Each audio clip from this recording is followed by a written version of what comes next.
Manni sagaleen dhalootaa hojiilee misoomaa, dinagdee, siyaasaa fi hawaasummaa irratti hojjetaman gama televezyiina, reediyoo, gaazexaa fi marsariitiin odeeffannoo hawaasa biraan miidiyaa gahaa jirudha. Dhaabbaticha miidiyaa guddina magaalaa Finfinnee gitu taasisuuf hojiileen riiformii fi formaatiiwwan haaraan bocamuun hojiitti galamee hojjetamaa jira. Mana maree magaalaa Finfinneetti koreen dhaabbii dhimma dubartootaa fi hawaasummaa hojiilee dhaabbatichi hojjechaa jiru daawwachuun gamaggama gaggeesseera. Sadarkaa hojii raawwachiisaa olaanaa itti aanatti hoogganaan damee bulchiinsa qabeenyaa AMN obbo Gitaachoo Daadhii hojiilee dhaabbatichi damee garaagaraan hojjechaa ture korichaaf dhiyeessaniiru. አጠቃላይ አዳዲስ ፎርማቶችን ቀርጸናል።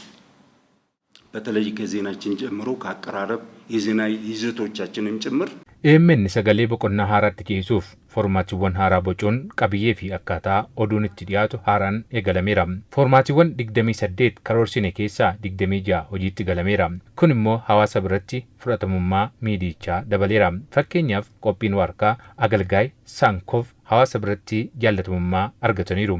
Rakkoo gama teekinooloojiin jiru furuuf bittaan raawwatamee meeshaaleen bitaman torbee tokko booda kan nu qaqqaban ta'a. Miseensonni gamaggamaa fi daawwannicha irratti argaman AMNitti daawwii kanaan dura taasisaa turan irra fooyya'insi akka jiru himaniiru. ከዚህ በፊትም መተን የሰጠናቸው ግብዓቶችንም ጥሩ ለውጦችንም አይተናል። እኔ በጣም ደስ ብሎኛል። kanaan dura daawwannaa taasifnerraa ka'uun yaadota dhiyeessine fudhachuun fooyya'insa arguu kiyyatti baay'een gammade. Hojjettoota ga'oomsuu irratti hojii bal'aan akka hojjetame hubadheera. Hojjetaan yoo ga'oome bakka dhaabbatichi ga'uuf karoorse ga'uun ni danda'ama waan ta'eef kun jajjabeeffamuu qaba. በውስጣቸው የምትፈቱትን ነገር የምትሰሩትን ነገር hojiin rakkoo keessoo keessanii mataa keessaniin furuuf hojjettan jajjabeeffamuu qaba. Hojimaataalee kanaan dura hojjechuuf gufuutaan sirreessuuf wanti hojjetame gaariidha. Kanaan dura hojjettoonni dhaabbatichaa yeroo komii kaasantu dhaga'ama ture. Amma garuu dhimmichi kunis hir'ateera. Mana maree bulchiinsa magaalaa Finfinneetti walitti qabduun koree dhaabbii dhimma dubartoota fi hawaasummaa adde Zeenabaa Shikur AMN fooyya'insa qabiyyee fi formaata irratti taasiseen rakkoo hawaasaa furaa jira. Hawaasa birattis fudhatamummaan dhaabbatichaa guddachaa jira jedhan. Keessattuu AMN dookumantarii hojjechuun miidiyaa adda duree ta'aa jiraachuu kaasaniiru. Qindoominni hooggansaa fi hojjettoota jidduu jiru dhaabbilee biroof muuxannoo ta'uu daawwannaa taasisaniin hubachuu dubbatan. ይዘቶች ላይ በጣም ለውጦች አሉ የሚለውን እኛም እያየን ነው። አመራሩ ጋር መረጃውም አለ። qabiyyee irratti jijjiiramoonni hedduun akka jiran ilaalaa jirra. Hooggansiis odeeffannoo ni qaba. Fakkeenyaaf waarkaa agalgaayuu kanneen jedhaman fooyya'insa fidaa jiru.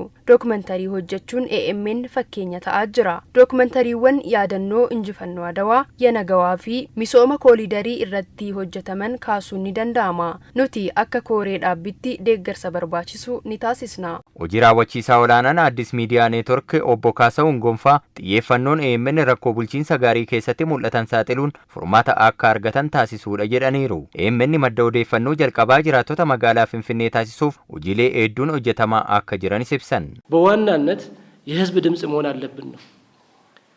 ህዝቡ የመጀመሪያ መረጃ ምንጭ ማድረግ አለበት አዲስ ሚዲያን። adda durummaan sagalee uummataa ta'uu qabna jennee hojjechaa jirra. Uummanni madda odeeffannoo AMN akka taasifatuuf hojjetamaa jira. Sababni isaa hojiilee magaalaa Finfinnee keessatti hojjetaman odeeffannoo argachuu qaba. Addis Miidiyaa Neetwork mootummaa fi uummata jidduutti riqicha ta'uun rakkoo bulchiinsa gaarii furuuf xiyyeeffannoon hojjechaa jira. Kana galmaan ga'uufis hojiilee hedduun hojjetamaa jiru.